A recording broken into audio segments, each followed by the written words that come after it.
नमस्कार, मैं निधि और आप देख रहे हैं ध्येय टीवी।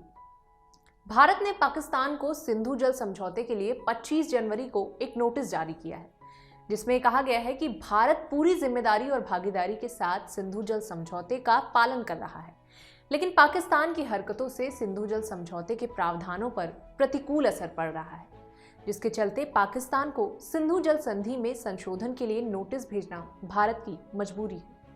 तो आइए सबसे पहले जानते हैं कि क्या है सिंधु जल समझौता। भारत और पाकिस्तान के प्रतिनिधियों के बीच 9 साल की बातचीत के बाद 19 सितंबर 1960 को दोनों देशों ने सिंधु जल संधि पर सिग्नेचर किया। इसमें विश्व बैंक भी एक हस्ताक्षर करता है। इस संधि के तहत पश्चिमी नदियों यानी कि झेलम, सिंधु और चिनाब का कंट्रोल पाकिस्तान को दे दिया गया। इन नदियों के 80% पानी पर पाकिस्तान का अधिकार है। भारत को इन नदियों के बहते पानी से बिजली पैदा करने का अधिकार तो है, लेकिन पानी को रोकने या नदी के बहाव को मोड़ने या फिर बदलने का अधिकार नहीं है। जबकि पूर्वी नदियों यानी कि रावी, सतलज और ब्यास का कंट्रोल भारत के हाथों में है। भारत को इन नदियों पर पन बिजली प्रोजेक्ट बनाने का भी अधिकार है। इसके कार्यान्वयन के लिए दोनों पक्ष एक आयुक्त की नियुक्ति करते हैं और साथ में वे एक स्थायी जल आयोग बनाते हैं, जो इस संधि के लिए एक सहयोग सिस्टम बनाते हैं और संधि का पालन करते हैं।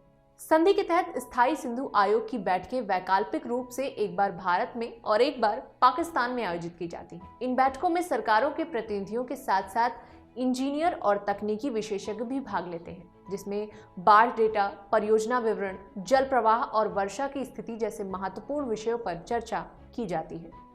अब सवाल ये उठता है कि आखिर इसमें समस्या क्या हुई। दरअसल सिंधु जल संधि को लेकर असली विवाद साल 2015 में शुरू हुआ। पाकिस्तान ने भारत की किशन गंगा और रातले जल विद्युत परियोजनाओं पर आपत्ति जताई थी। इसके लिए तटस्थ विशेषज्ञ की नियुक्ति का अनुरोध किया गया था। फिर अचानक 2016 में पाकिस्तान ने अनुरोध वापस ले लिया। वैसे साल 2017 में वर्ल्ड बैंक ने भी भारत के इस प्रोजेक्ट को शुरू करने की इजाजत दे दी थी, जिसके बाद साल 2018 में भारतीय प्रधानमंत्री ने किशन गंगा और रातले परियोजना का उद्घाटन किया था। किशन गंगा और रातले पनबिजली रन ऑफ द रिवर परियोजना है। किशन गंगा परियोजना किशन गंगा नदी पर बनाई जा रही है और रातले किश्तवाड़ जिले में चिनाब नदी पर बनाई जाने वाली परियोजना है।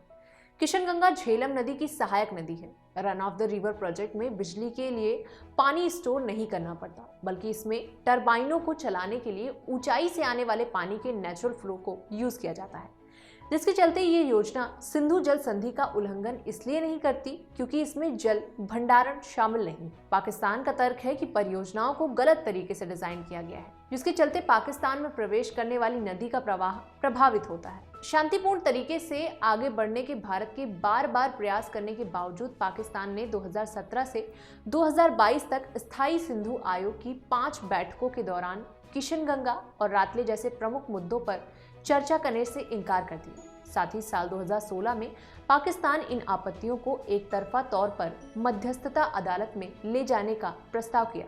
साल 2022 में विश्व बैंक ने भारत और पाकिस्तान के बीच असहमति और मतभेदों को देखते हुए किशन गंगा और रातले जल विद्युत संयंत्रों के संबंध में एक तटस्थ विशेषज्ञ और मध्यस्थता अदालत का अध्यक्ष नियुक्त किया है। इस पूरे मामले पर भारत का कहना है कि वो पूरी जिम्मेदारी और भागीदारी के साथ सिंधु जल समझौते का पालन कर रहा है, लेकिन पाकिस्तान की हरकतों से सिंधु जल समझौते के प्रावधानों पर प्रतिकूल असर पड़ रहा है, जिसके चलते पाकिस्तान को सिंधु जल संधि में संशोधन के लिए नोटिस भेजना भारत की मजबूरी है। भारत द्वारा नोटिस जारी किए जाने के बाद अब पाकिस्तान के पास 90 दिन का समय है कि वह द्विपक्षीय सरकारी वार्ता में भाग लेकर मामले का निपटान करे या फिर इस समझौते में संशोधन करे। आज की वीडियो में बस इतना ही। फिर मिलेंगे एक नई वीडियो के साथ। तब तक के लिए पढ़ते रहें, बढ़ते रहें। नमस्कार।